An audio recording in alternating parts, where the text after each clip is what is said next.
Hello and welcome to Casual Learning. I'm your host, John Bannon. Today I'm going to do a video summary of chapter 15 of my newest book, Superdeterminism Defeats Atheism. You can get this book worldwide on Amazon Kindle. Chapter 15 is entitled, Power is an Illusion. So this video is my refutation of the 13th and final point of atheistic ideology I set forth in chapter 1 of my book, namely, Christian belief is for losers. This final point is bound to be very annoying for a whole lot of people who are convinced that life is all about the trappings of power, like money and work and social standing and influence and freedom. Power is not real. It's an illusion of our static block universe.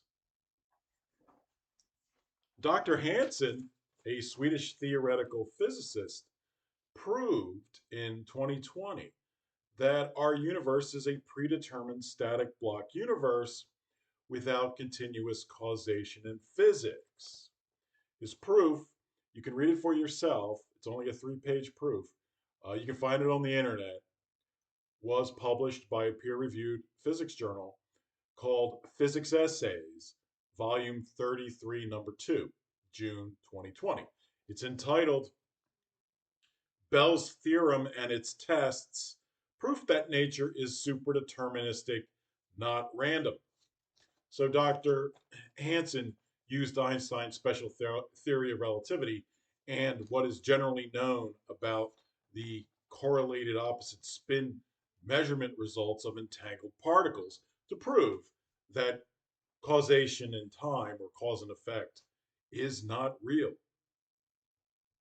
However, without causation in time, then power in the universe cannot be real, because nothing has the actual power to cause anything or any change to a predetermined, unchangeable future.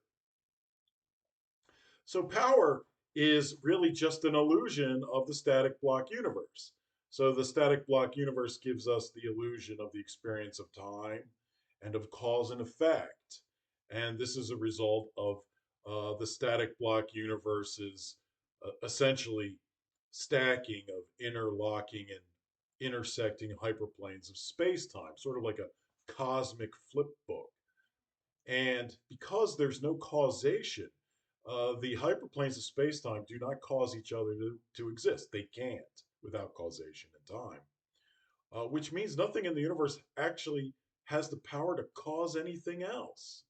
So power isn't real. It's an illusion. Uh, but a whole lot of people believe it's real and they seek it. Well, you're seeking an illusion. Um, you cannot have the power to actually change the predetermined future without continuous causation in physics. What you experience as power is only a predetermined illusion of time, cause and effect, which makes you think you are actually impacting the world. You are not. You are only playing out the predetermined appearances of you on unchangeable, timeless hyperplanes of spacetime in our static block universe. Everything you've done and will do in the future already exists in our static block universe. Your present experience of now is simply some point in the static cosmic flip book containing your complete life story. That's the truth. Some people may find that depressing. However, there really is no need to be depressed about it because you can't generally know the predetermined future anyway. Uh, and the illusion of power is a really good illusion. So you generally can't know the predetermined future because the future can't be changed uh, because there's no continuous causation in physics, which means that the present moment must be congruent with the existing predetermined future. So you can't do anything now that would be incongruent or inconsistent with that predetermined future. Because of that, you generally can't know the predetermined future. It may be possible to know the predetermined future through divine prophecy, but such a prophecy could not be incongruent with the predetermined future, meaning that the prophecy basically has to be fulfilled as stated, and it can't change the future, even though you know about it.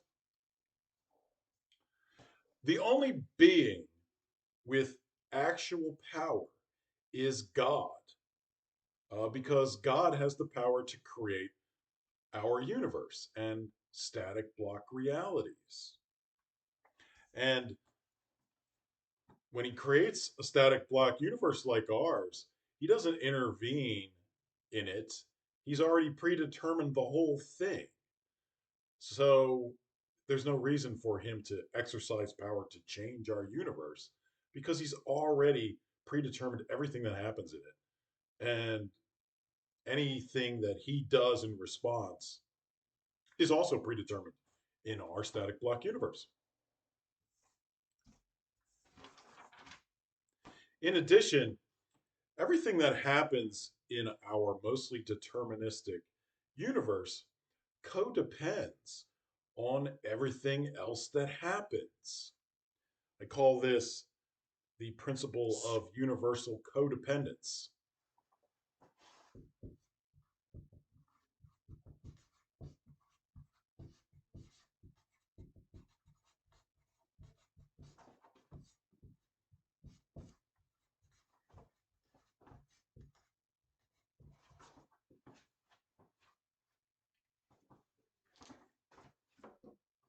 Our laws of physics must accommodate everything that ever happens in our predetermined universe for the history of its existence, reflecting a subtle precision, interlocking all events together equally. As a consequence, no event can claim a greater importance in determining our unique laws of physics because all events contribute to the uniqueness of our laws of physics and the predetermined plan of universal history. So, every event that ever happens in our predetermined universe codepends on everything else that ever happens in our predetermined universe. And they all are, the laws of physics has to accommodate all those events. So the laws of physics themselves are a result of all these predetermined events, which they have to accommodate. And we're all subject to the laws of physics. So we are all subject to laws of physics that themselves are dependent on all the events that will ever happen in our predetermined universe. So everything is codependent on everything else.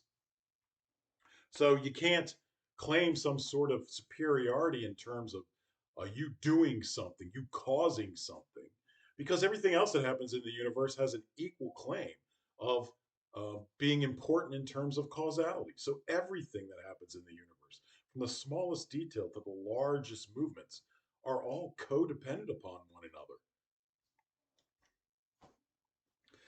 Because continuous causation in physics is not real, then you cannot change the future. Your money cannot change the future. Your power or perceived power, whether personal or economic or at work or employment, cannot change the future. You do not have the freedom to change the future. You do not have the influence to change the future. Your social standing cannot change the future. And God doesn't care at all about your annoyance at this truth. God endorsed Christianity as the predominant religion on earth about him. See, he predetermined the universe, and it's you can infer that God would predetermine the existence of the religion predominant about him, which happens to be Christianity. So from that, you can infer that Christianity is God given and true. Jesus taught that one cannot serve both God and money. That's at the Gospel of Matthew, chapter 6, line 24. Jesus rejected the devil's temptations of riches and worldly power. You can find that at the Gospel of Matthew, chapter 4, verses 8 through 10. Jesus downplayed the role of social standing in eternal salvation. You can find that at the Gospel of Luke, chapter 14, verses 7 to 11. Jesus said, quote, "Many who are first will be last, and many who are last will be first." You can find that at the Gospel of Matthew, chapter 19, verse 30. So Christianity is not about elevating the powerless losers in life, but it's about rejecting those things which distract you from your focus on worshiping God, like power and money and social standing and work uh, and influence. You know, a lot of people in our day and age think that life begins and ends with their occupations or their work or profession. And that is simply not true. That is not true under Christianity. For instance, Jesus had an occupation. He was a carpenter. And St. Paul also had an occupation. He was a rug maker. But neither of those two men are known for their occupations. Their occupations were simply a means to an end in order to live. But that was not their meaning and purpose in life.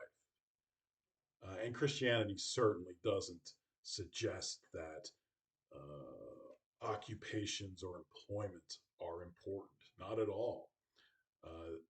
So Christianity sees it as it is in our block universe, which is power is an illusion.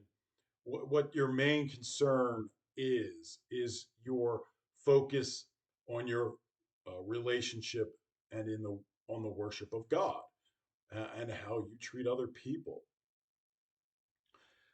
Um, the the poor and powerless simply have fewer distractions from worshiping God. And so Jesus said, quote, "Blessed are the poor in spirit, for theirs is the kingdom of heaven." You can find that at chapter 5 of the Gospel of Matthew, verse 3.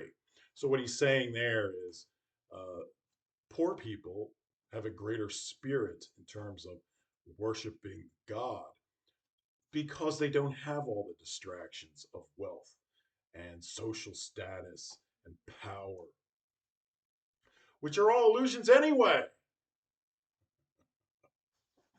Okay, so I hope you enjoyed that.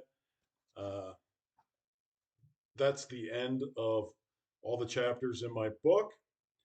I will do one more video discussing the afterword of my book.